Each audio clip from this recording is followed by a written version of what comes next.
اعوذ باللہ من الشیطان الرجیم بسم اللہ الرحمن الرحیم۔ حضرت محترم، کل ہم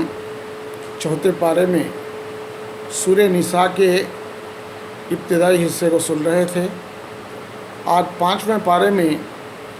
پورا سورہ نساء جو ہے اس کے اندر مکمل ہوگا۔ تو سورہ نساء کے آج کے حصے کے اندر جو باتیں بیان فرمائی گئی ہیں وہ یہ ہیں کہ بیویوں کی حد مقرر کی گئی۔ جہالت کے زمانے میں لوگ کئی نکاح کر لیتے تھے اور بیویوں کو لٹکتا ہوا چھوڑ دیتے تھے۔ تو اس شریعت کے اندر اللہ تبارک و تعالیٰ نے حضور اکرم صلی اللہ علیہ وسلم کی شریعت کے اندر فرمایا کہ اگر جو ہے تم انصاف کا معاملہ کر سکتے ہو، سب کے ساتھ برابری کر سکتے ہو، اور تمہیں اگر ضرورت محسوس ہوئی تو تم 2، 3، 4 تک بھی کر سکتے ہیں۔ اس کی لمٹ کر دی گئی ہے، اس سے زیادہ نہیں ہے۔ اور پھر اس کے بعد فرمایا گیا کہ بیویوں کا مہر خوش دلی کے ساتھ ادا کرو، زبردستی کے ساتھ نہیں، تکلیف کے ساتھ نہیں، اور مہر اچھا خاصا مہر ہونا چاہیے۔ وہ اس کا حق ہے، بیوی کا حق ہے، مہر خوش دلی کے ساتھ ادا کرنا چاہیے۔ اگر بیوی معاف کر دے تو وہ الگ بات ہے، مگر آج دنیا میں ہم دیکھتے ہیں کہ لوگ بیویوں کے نام پہ بہت ساری جائیداد کو چھوڑتے ہیں، بہت سارے زیورات بنا کر دیتے ہیں،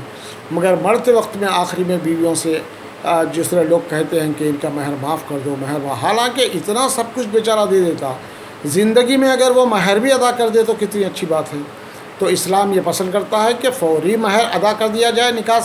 نکاح کے وقت ہی۔ اگر اس وقت سکت نہیں ہے، مردانی شان تو یہ ہے کہ اسی وقت جو ہے ادا کر دی جائے۔ اگر اس وقت ادا نہیں کر سکتا ہے تو پھر جو ہے آہستہ آہستہ کر کے انسٹالمنٹ میں شکل میں، یا پھر جو ہے بہت جلدی اس کو ادا کرنے کی کوشش کرنی چاہیے۔ اگر کوئی نیت نہیں رکھتا ادا کرنے کی تو یہ سخت گناہ کی بات ہے۔ تو اللہ نے فرمایا کہ مہر خوش دلی کے ساتھ اس کو جو ہے ادا کرنا چاہیے۔ حضور صلی اللہ علیہ وسلم کے زمانے میں اسی وقت ادا کر دیا جاتا تھا۔ جنگ احد میں بہت سارے صحابہ شہید ہو گئے تھے اور بچے یتیم ہو گئے تھے، اس لیے اللہ تبارک و تعالیٰ نے فرمایا کہ یتیموں کے ساتھ تم اچھا سلوک کیا کرو، اور یتیموں کا مال ناحق مت کھاؤ۔ جب بچے یتیم ہو جاتے تو ان کی سرپرستی چچا کے حوالے، تایا کے حوالے یا قریبی رشتہ دار کے حوالے کر دیا جاتا تھا۔ لوگ جو ہے بچہ جب بالغ ہوں گا تو اس وقت اس کو واپس کرنا پڑتا، مال جو ہے اس کا جو میرے پاس رکھا ہوا ہے اس کو واپس کرنا پڑتا، اس طرح سے جلدی اس کو کھا جاتے تھے۔ تو اللہ تبارک تعالیٰ فرما رہا کہ اس طرح سے یتیموں کے مال کو کھانا اپنے پیٹ کو جہنم کی آگ سے بھرنا ہے، اس لیے یتیموں کے ساتھ اچھا سلوک کرو۔ یہاں تک کہ رسول اللہ نے فرمایا وہ دسترخوان قابل مبارکباد ہے جس دسترخوان کے اوپر کوئی یتیم کھانا کھاتا ہو، وہ گھر قابل مبارکباد ہے جس گھر کے اندر کوئی یتیم پلتا ہو۔ یتیم کے سر پر اگر ہاتھ پھیریں تو اس کے سر کے میں جتنے بال ہیں اللہ تبارک و تعالیٰ اس کے اعمال کے اندر اتنے نیکیاں لکھ دے گا۔ یتیموں کے ساتھ بہتر سلوک کرنے کا اللہ تبارک و تعالیٰ نے اور اللہ کے رسول نے اس طرح سے انعامات فرمائے ہیں۔ فرمایا کہ اگر جو ہے کوئی آدمی مرتا تو پھر اس کی اولاد یتیم ہو جاتی تو اس کے ساتھ کس طرح کا سلوک ہوتا۔ کوئی یہ چاہے کہ ان کے مرنے کے بعد اس کی اولاد کے ساتھ بہتر سلوک ہو تو پھر وہ بھی یتیموں کے ساتھ اچھا سلوک کرے۔ پھر اس کے بعد فرمایا کہ وراثت کا تفصیلی حکم دیا گیا کہ کس کو کتنا حصہ دینا چاہیے۔ پوری تفصیل وراثت کی، انتقال ہونے کے بعد کسی آدمی کا چھوڑی ہوئی جائیداد کا، اس کے ماں کو کتنا، باپ کو کتنا، بھائیوں کو کتنا، بہنوں کو کتنا، رشتہ داروں کو کتنا، ساری تفصیل جو ہے اس صورت کے اندر بتا دی گئی ہے۔ پھر اس کے بعد جو ہے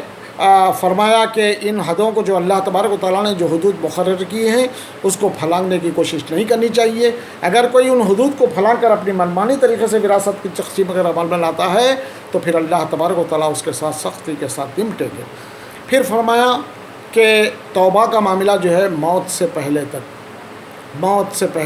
موت کے ساتھ ہی توبہ کا دروازہ بند ہو جاتا ہے، بلکہ یہاں تک کہ موت کو دیکھنے کے بعد اگر کوئی توبہ کرتا ہے تو اس کا توبہ بھی قابل قبول نہیں۔ فرعون جب ڈوب رہا تھا، پانی کے اندر غرقاب ہو رہا تھا، تو اس وقت اس میں اللہ تبارک و تعالیٰ سے توبہ کی، معافی مانگا کہ اے موسیٰ ہمیں بچا لو، ہم اب ایمان لے آتے ہیں۔ فرمایا گیا کہ اب موت کو دیکھ کر ایمان لے آتا ہے تو اب تک تو اتنا ظلم تو نے کیا، اور موت کو دیکھنے کے بعد جو ہے توبہ کرنا قابل قبول نہیں ہے۔ نزا کی حالت سے پہلے تک آدمی اگر توبہ کر لے تو اللہ تبارک و تعالیٰ اس کی توبہ کو قبول کریں گے، کیونکہ وہ بڑا رحمان و رحیم ہے پروردگار۔ پھر اس کے بعد فرمایا کہ بیویوں کے ساتھ اچھا سلوک کرو، وہ تمہارے پاس جو ہے امانت ہیں، ان کے ساتھ اچھا سلوک کرنا چاہیے۔ اگر کوئی ایک بات تم کو ناپسند ہو تو اس کے اندر اور بہت ساری بھلائی کی باتیں موجود ہوتی ہیں،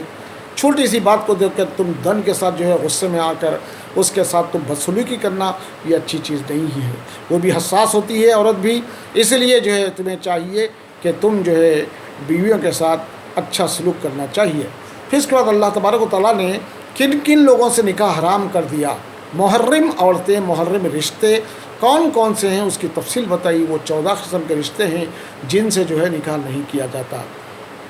خالائیں، پھوپھیاں وغیرہ جو ہے جو کچھ بھی ہیں، اور دودھ شریک بہنیں، یعنی اگر ہماری ماں کا دودھ کوئی لڑکی پی لی ہے تو اس لڑکی اور اس ماں کے بیٹے سے نکاح نہیں ہو سکتا، تو دودھ شریک بہنوں سے بھی نکاح نہیں ہوتا۔ یہ بات معلوم نہیں ہوتی، بہت سارے لوگ غلطی کر بیٹھتے ہیں، جب معلوم ہو تو فوراً جو ہے علیحدہ ہو جانا چاہیے۔ پھر فرمایا کہ دونوں بہنوں کو بیک وقت نکاح کے اندر جمع نہیں کر سکتے، یعنی جو بیوی ہمارے ساتھ میں ہے اس کی بہن کے ساتھ جو ہے اس وقت تک نکاح نہیں کر سکتا جب تک کہ وہ اس کی بڑی بہن ہماری نکاح کے اندر موجود ہو۔ اگر کسی وجہ سے طلاق ہو جائے یا اس عورت کا انتقال ہو جائے تو پھر اس کی بہن کے ساتھ نکاح کیا جا سکتا ہے، مگر بیک وقت دونوں بہنوں کو نکاح کے اندر جمع نہیں کیا جا سکتا۔ پھر اللہ تبارک و تعالیٰ اس کے بعد فرماتے ہیں کہ مسلمانوں، اگر تم بڑے بڑے گناہوں سے پرہیز کرو گے تو اللہ تبارک و تعالیٰ تمہارے چھوٹے چھوٹے غلطیوں کو معاف کر دے گا۔ پھر اس کے بعد اللہ نے فرمایا کہ مرد عورتوں پر اپنا مال خرچ کرتے ہیں، اس لیے مرد اپنے گھروں کے خواہاں ہیں۔ پھر فرمایا کہ اگر کوئی عورت بدچلنی کا شکار ہو، کوئی ایسا غلط کام کرے تو اس سے ہٹ کر چھوٹے موٹے گناہوں پر اس کو پکڑ نہیں کرنی چاہیے۔ اگر کوئی سرکشی کا اندیشہ ہے، کوئی سرکشی ہو رہی ہے تو اس کے ساتھ بستر الگ کرنا چاہیے، بستر الگ کر کے دیکھا جائے کہ وہ عورت کے اندر جو ہے بھلائی آ سکتی ہے اور ٹھیک جو ہے معاملہ ہو سکتا ہے، کیا دیکھنا چاہیے۔ اور پھر اس کے بعد اگر ویسا نہیں ہے تو مارا بھی جا سکتا ہے، مگر ہلکا مار، ایسا مار نہیں کہ جو داغ چھوڑتا ہو، چہرے پر بھی نہیں مارنا چاہیے، داغ چھوڑنے والا مار بھی نہیں ہونا چاہیے، ہلکا مار۔ اللہ کے رسول نے فرمایا ایک موقع پر ایک صحابی سے اپنے ہاتھ کے مسواک کی لکڑی دکھاتے ہوئے فرمایا کہ اس سے مارو، اس سے، یعنی کتنا بہترین قسم کا طریقہ اللہ تبارک و تعالیٰ نے اور اللہ کے رسول نے دیا کہ عورتوں کے ساتھ جو ہے اگر سرکشی ہے، بہت زیادہ بد چلنی ہے تو ایسے وقت میں ہی کوئی سیریس اقدام کیا جا سکتا ہے، مگر معمولی باتوں پر ان کے ساتھ جو ہے بدسلوکی یا ان کے ساتھ زبردستی یا ان کے ساتھ ظلم جو ہے یہ اللہ تبارک و تعالیٰ کو پسند نہیں ہے۔ پھر اس کے بعد اللہ نے فرمایا کہ اگر میاں اور بیوی میں کوئی زیادہ نزاع کی کیفیت ہو اور صلح نہیں ہو رہی ہو تو پھر آخری میں ایسا بھی کرنا چاہیے کہ ایک آدمی مرد کی طرف سے اور ایک آدمی عورت کی طرف سے اس طرح سے حکم کو مقرر کر کے کوشش کی جانی چاہیے، اور وہ دو آدمی جو صلح کرنے کی اگر کوشش کریں تو اللہ تبارک و تعالیٰ ان کے درمیان میں صلح کا راستہ پیدا کرے گا۔ صلح کی کوشش تو لازماً ہونی چاہیے۔ اور یہاں تک کہ دوستو کئی مقامات پر اس طرح سے بھی دیکھا جاتا ہے کہ آخری وقت ہوتا ہے، طلاق کی نوبت آ جاتی ہے، مگر تھوڑی سی ہوشیاری اور تھوڑی سی کوشش دوسروں کی طرف سے اگر ہو تو پھر ان کے اندر نباہ ہو سکتا ہے۔ ایسے کئی ایک واقعات کو میں نے دیکھا۔ ایک مقام پر میں نے دیکھا کہ ایک معاملہ بالکل آخری پر آ گیا تھا، ابھی کاغذات لکھنا باقی تھا طلاق کے۔ طلاق ایک ایسا جرم ہے میرے بھائیوں، اللہ تبارک و تعالیٰ کے نزدیک جائز تو ہے، مگر جائز چیزوں کے اندر سب سے زیادہ ناپسندیدہ اگر کوئی چیز ہے تو وہ طلاق کا ہے۔ یہ اللہ تبارک و تعالیٰ کو سخت ناپسند ہے، اللہ کے رسول کو بھی سخت ناپسند ہے۔ پھر جو ہے ایک مقام پر میں نے دیکھا کہ آخری وقت آ گیا تھا کہ ابھی جو ہے کاغذات لکھنا باقی ہے، پنچ بیٹھی ہوئی ہے،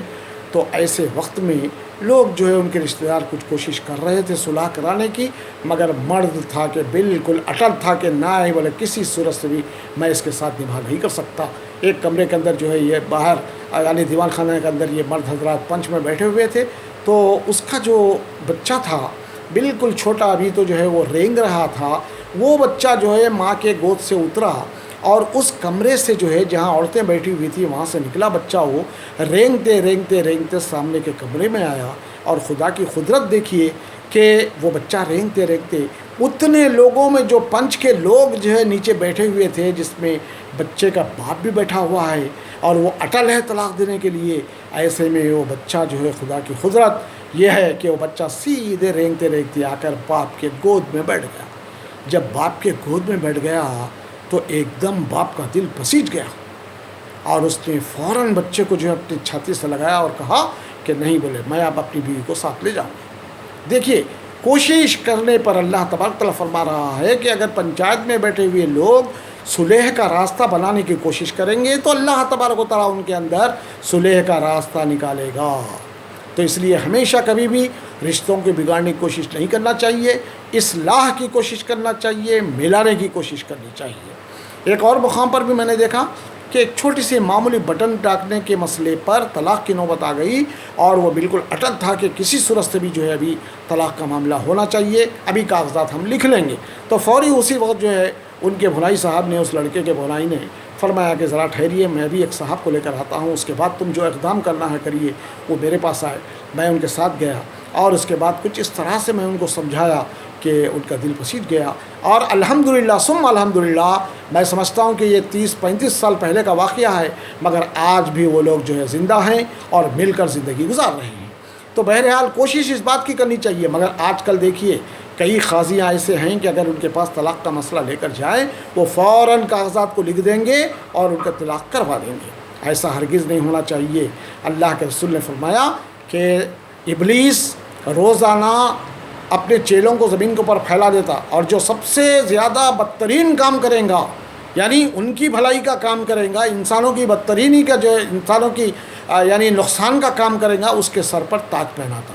تو ابلیس روزانہ اس شیطان کے سر پہ تاج پہناتا ہے جو کسی میاں اور بیوی کے درمیان میں طلاق کا معاملہ کرا دے۔ یہ کتنی گھناؤنی معاملہ ہے، مگر آج مسلمان اس کو سمجھ نہیں رہے ہیں۔ اس کے سارے تفصیلات انشاءاللہ سورہ طلاق کے اندر ہم سنیں گے کہ طلاق کس طرح سے معاملہ ہے، کیا ہے، کس سدا سے ہونا چاہیے، کتنی کوششیں ہونی چاہیے، وہ ساری باتیں انشاءاللہ ہم وہاں سنیں گے۔ حاضرین محترم، اس کے بعد اللہ تبارک و تعالیٰ نے فرمایا کہ شرک مت کرو۔ اللہ تبارک و تعالیٰ شرک کے علاوہ سارے گناہ چاہے تو بخش سکتا ہے، مگر شرک ایسا ظلم ہے کہ بغیر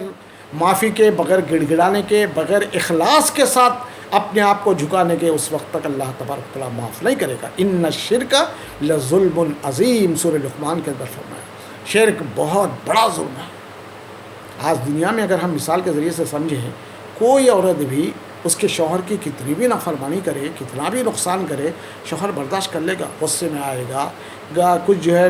ڈانٹ ڈپٹ کرے گا، مگر برداشت کر لے گا۔ چاہے کتنا بھی نقصان کرے، شوہر کے ساتھ بدسلوکی بھی کرے تو بھی شوہر جو ہے اس کو معاف کر دے گا، انجان ہو جائے گا، خاموش ہو جائے گا اس کے معافی مانگنے پر، بیوی کے معافی مانگنے پر۔ مگر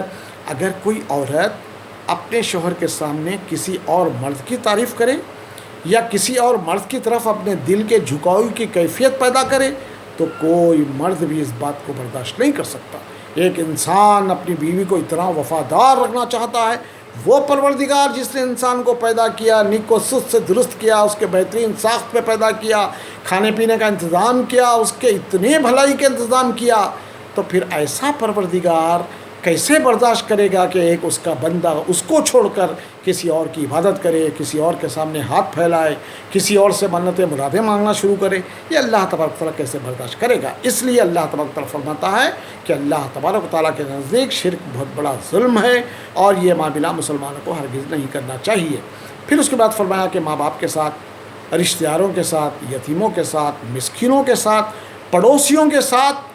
اور اپنے ساتھیوں کے ساتھ، یہاں تک کہ چند گھنٹے کے لیے بھی اگر کوئی ساتھی ہمارے ساتھ سفر کرتا ہے، چند گھنٹے کے لیے بھی ہمارے ساتھ رہتا ہے، تو اس کے ساتھ بھی اچھا سلوک کرنا چاہیے۔ پڑوسیوں کے ساتھ، سب کے ساتھ۔ آج ہم دیکھتے ہیں میرے بھائیوں کہ معاملہ کس طرح سے ہو گیا ہے۔ ماں باپ کا مقام تو بہت اونچا مقام ہے، اچھا سلوک کرنے کا جو ہے بات کہی گئی۔ اللہ کے رسول فرماتے ہیں کہ اللہ تبارک و تعالیٰ ہر گناہ کا سزا جو ہے آخرت میں دے گا، مگر یہ ماں باپ کی نافرمانی کا گناہ ایسا گناہ ہے کہ اللہ تبارک و تعالیٰ دنیا کے اندر خود اس کے سامنے اس کی جو ہے برا نتیجہ اس کے سامنے لائے گا۔ دنیا سے ہی اس کی ذلت شروع ہوگی، دنیا سے ہی اس کی جو ہے اس کا جو ہے اس کے نقصان کا جو ہے معاملہ دنیا سے ہی شروع ہو جائے گا۔ آخرت کا جو ہے گناہ تو ہے ہی ہے، مگر دنیا میں سے ہی اس کی جو ہے اس کے ساتھ بدترین سلوک جو ہے اللہ تبارک و تعالیٰ شروع کر دیتے ہیں۔ جو آدمی جس طرح کا معاملہ کرے گا اس کی اولاد بھی اسی طرح سے ہوگی۔ ایک چھوٹا سا واقعہ ہے میرے بھائیوں کہ ایک مقام پر جو ہے دیکھا کہ بیوی نے کہا کہ آج ہم ہوٹل میں کھانا کھانے کے لیے جائیں گے۔ ماں بوڑھی تھی گھر کے اندر، اور جو ہے کہا کہ بھئی پھر کیسا ماں کا کھانے کا کیسا بندوبست ہونا چاہیے، تو فرمایا کہ قریب میں جو ہے ایک دعوت ہو رہی ہے نا، ایک نیاز ہو رہی ہے، ماں کو وہاں بھیج دیں گے اور ہم لوگ جو ہے ہوٹل میں جا کر کھائیں گے۔ تو ان کا چھوٹا سا بچہ تھا، وہ بچہ سنا یہ بات، اور جب کہا کہ اماں جان آج آپ جو ہے وہ فلان جگہ نیاز ہو رہی ہے، آپ جا کے براہ کرو وہاں کھا لیجئے، ہم لوگ جو ہے یہ چاہ رہے ہیں کہ آج ہم ہوٹل جائیں گے، ہوٹل میں کھانا کھا کر آئیں گے۔ جب ہوٹل گئے کھانا کھا کر واپس آ رہے تھے تو بچے نے کہا کہ امی جان جب میں بڑا ہو جاؤں گا تو میں کسی جو ہے ایسے مقام پر جو ہے گھر بناؤں گا جہاں پر نیازیں زیادہ ہوتی ہوں، قریب۔ کیوں بیٹے ایسا کیوں کرو گے؟ تو بیٹے نے کہا امی جان اگر نیاز واز جو ہونے والے مکانات دور رہیں گے اور میں اور میری بیوی دونوں مل کر ہوٹل میں کھانے کا اگر کوئی ارادہ کریں تو پھر آپ کو نیاز میں جا کر کھانے کے لیے دور ہو جائے گا نا، اس لیے یعنی دیکھیے کس طرح کا معاملہ اللہ تبارک و تعالیٰ ماں باپ کے ساتھ نافرمانی کرنے والوں کے سلسلے میں اپناتا ہے۔ حاضرین محترم، اللہ تبارک و تعالیٰ پھر اس کے بعد فرماتا ہے کہ کنجوس کرنے والے، کنجوسی کے ساتھ رہنے والے لوگوں کو اللہ سخت ناپسند کرتا ہے۔ نعمتیں جب اللہ تعالیٰ نے دیا ہے تو اس کا اظہار ہونا چاہیے، نعمتوں کو چھپانے کا معاملہ ہرگز نہیں ہونا چاہیے۔ خدا نے کچھ دیا ہے تو بندوں کے سامنے اس کا اظہار ہونا چاہیے۔ اللہ نے دیا ہے اس کو لیے ہیں اور اس کو چھپا رہے ہیں، لوگوں کے سامنے بیان نہیں کر رہے ہیں، اس کو چھپا رہے ہیں، یہ چیز اللہ تبارک و تعالیٰ کو پسند نہیں ہے۔ پھر اس کے بعد اللہ تبارک و تعالیٰ نے کبھی اگر ایسا ہو کہ سفر میں ہیں آپ، پانی نہیں مل رہا ہے، یا گھر پر ہیں مگر بیماری اتنی شدید ہے کہ پانی کو ہاتھ لگائیں تو پھر جو ہے بیماری بڑھ سکتی ہے، جان جوکھم میں پڑ سکتی ہے، تو تیمم کا حکم دیا ہے۔ قرآن مجید کے اندر خود اللہ تبارک و تعالیٰ نے تیمم کرنے کا حکم دیا ہے۔ تیمم، وضو کے لیے بھی تیمم،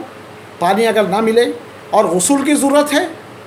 غسل کے جو ہے بغیر چارہ نہیں ہے، نماز پڑھنے کے لیے غسل اشد ضروری ہے، تو ایسے وقت میں بھی تیمم کے ذریعے سے آدمی اپنے آپ کو پاک کر سکتا ہے۔ جب پانی ملے تو پھر اس کو پھر سے جو ہے غسل کر لے، مگر اس سے پہلے پانی اگر نہ مل رہا ہے، نماز کی ضرورت ہے، پاک ہونا ہے، تو تیمم کر سکتا ہے آدمی سفر کی حالت میں۔ گھر پر بھی ہے، بیمار ہے، سخت بیماری ہے، پانی چھی نہیں سکتا، تو ایسے میں بھی نماز پڑھنے کے لیے تیمم کر سکتا ہے۔ اس کا طریقہ اللہ نے قرآن مجید کے اندر خود بتایا ہے کہ تیمم کس طرح سے کرنا چاہیے۔ کسی پاک مٹی پر یا پاک دیوار پر یا پاک پتھر پر، کسی ایسے جگہ جہاں پر کوئی گرد ہو، تو ایسے مقام پر دونوں ہاتھوں کو اس کے اوپر مارنا چاہیے۔ ایک مرتبہ اپنے دونوں ہاتھوں کو چہرے پہ مل لینا چاہیے اچھی طرح سے، پھر ایک مرتبہ جو ہے اسی گرد کے آلودہ جو ہے چیز کے اوپر اپنے ہاتھوں کو مارنا چاہیے، پھر ایک ہاتھ کو جو ہے پوری کونی سمیت جو ہے پوچھ لینا چاہیے، پھر اس ہاتھ کو اس کونی سمیت پوچھ لینا چاہیے۔ بس یہی وضو کے بالمقابل یہ تیمم جو ہے اللہ تبارک و تعالیٰ نے اس کا حکم دیا ہے۔ پھر اس کے بعد اللہ تبارک و تعالیٰ نے فرمایا کہ لوگوں کی امانتیں تمہارے پاس رکھی جائیں تو وہ امانتیں خوش دلی کے ساتھ اچھی طرح سے ان کو واپس کرنا چاہیے۔ امانت کے اندر خیانت کرنا یہ چیز بہت سخت ناپسندیدہ ہے۔ لوگوں کے درمیان میں فیصلہ کرنے کا معاملہ ہے، چاہے ماں ہو، چاہے باپ ہو، چاہے عزیز ترین رشتہ دار ہو، تو بھی انصاف کا معاملہ کرنا چاہیے۔ ہرگز انصاف کو نہیں جو ہے چھوڑنا چاہیے۔ ماں کا معاملہ ہے کہہ کر، دوست کا معاملہ ہے کہہ کر، بھائی کا معاملہ ہے کہہ کر اس کی طرفداری کے اندر ہرگز فیصلہ نہیں کرنا چاہیے۔ یہ اللہ تبارک و تعالیٰ کو سخت ناپسند ہے۔ پھر اس کے بعد فرمایا کہ ایمان والو، اطاعت کرو اللہ کی اور اس کے رسول کی، اور تمہارے درمیان میں جو تمہارا امیر ہے اس کی بھی تم اطاعت کرو۔ اللہ کے رسول نے فرمایا جو میری اطاعت کیا گویا اس نے اللہ کی اطاعت کی، اور جس نے میری نافرمانی کی اس نے اللہ کی نافرمانی کی۔ اور فرمایا کہ اللہ اور رسول کی اطاعت کرنے والا آخرت میں انبیاء کے ساتھ، شہداء کے ساتھ، صالحین کے ساتھ اٹھایا جائے گا۔ آہا کتنا بہترین مقام اس کا ہوگا۔ جو اللہ اور اس کی رسول کی اطاعت کے اندر اپنی زندگی گزارے گا تو آخرت میں میدان حشر کے اندر صلحاء کے ساتھ، شہداء کے ساتھ، انبیاء کے ساتھ اٹھایا جائے گا۔ کتنے بہترین رفیق وہ جس کسی کو میسر آئیں۔ پھر اس کے بعد اللہ تبارک و تعالیٰ نے سفر میں اگر آدمی ہے تو پھر اس ٹائم پہ نماز میں تخفیف کرنے کی اجازت اللہ نے دی، یعنی لمبا سفر ہے۔ احادیث کے اندر اور روایتوں کے اندر اور مفسرین کے درمیان میں تھوڑا سا اس کا اختلاف ہے، مگر صحیح بات یہ ہے کہ 48 میل سے زیادہ کا سفر، 48 میل یعنی 72 کلومیٹر ہوتے ہیں، 72 کلومیٹر 72 کلومیٹر سے زیادہ کا سفر ہے، اور 15 دن سے پہلے واپس آنے کا ارادہ ہے تو آدھی نماز پڑھی جائے گی۔ فرض نمازوں میں آدھی نماز پڑھیں گے۔ 15 ڈیز سے پہلے 14 ڈیز کا یہ ارادہ ہے آپ کا، آپ طویل سفر میں جا رہے ہیں، 72 کلومیٹر سے زیادہ کا سفر جا رہے ہیں، مثال کے طور پہ حیدرآباد سے کریم نگر جا رہے ہیں، حیدرآباد سے ورنگل جا رہے ہیں، حیدرآباد سے محبوب نگر جا رہے ہیں، حیدرآباد سے نظام آباد جا رہے ہیں، تو اس طرح سے یہ 72 کلومیٹر پار ہونے کا سفر ہے، اور آپ کا ارادہ اگر 15 دن سے زیادہ وہاں ٹھہرنے کے لیے جا رہے ہیں تو پوری نمازیں پڑھیں گے۔ 15 دن سے پہلے 14 دن یا اس سے پہلے آنے کا اگر آپ کا ارادہ ہے تو جماعت کے ساتھ پڑھ رہے ہیں تو پوری نماز پڑھیں گے۔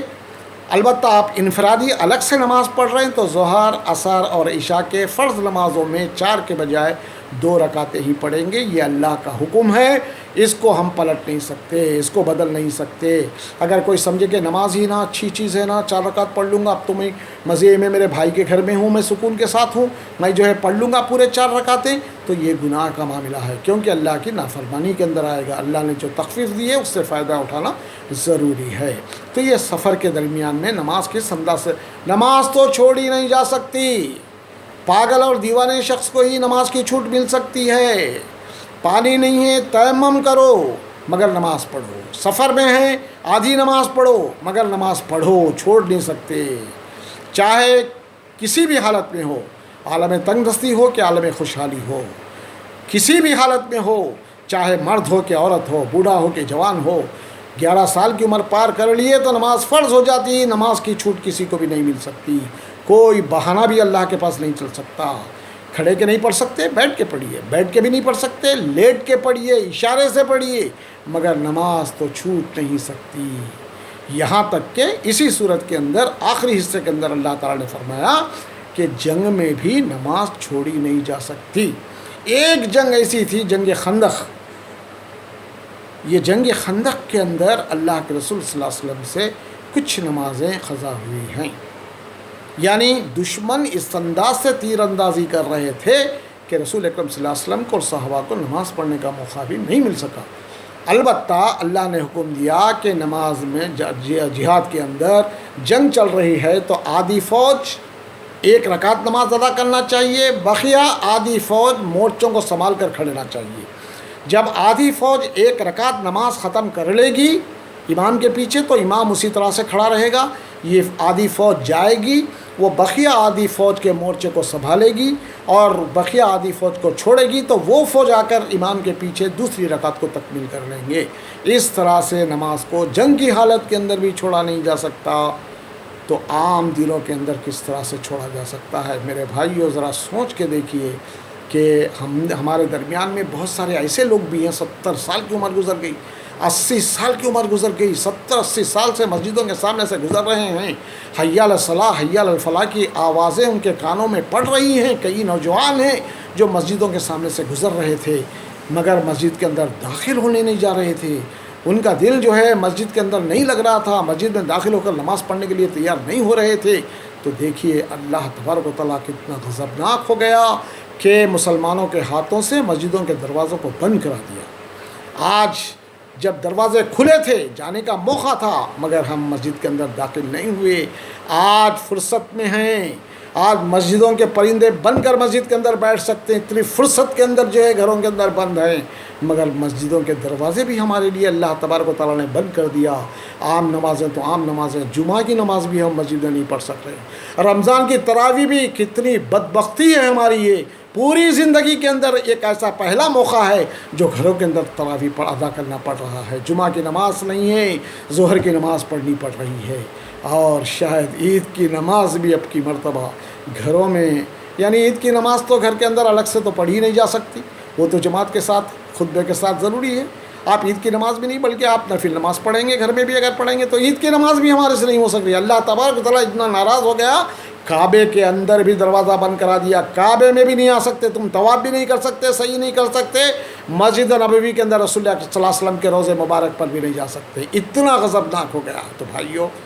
دعائیں کرنے کی ضرورت ہے، گڑ گڑانے کی ضرورت ہے، معافی مانگنے کی ضرورت ہے۔ اللہ تبارک و تعالیٰ بڑا رحمان و رحیم ہے، بندوں کے ہاتھوں کو خالی ہاتھ واپس لٹانا اس کو شرم آتی ہے۔ اور ضرورت اس بات کی ہے کہ تہجد کے وقت میں، رمضان کا مہینہ ہے میرے بھائیوں، 5 روزے گزر چکے ہیں،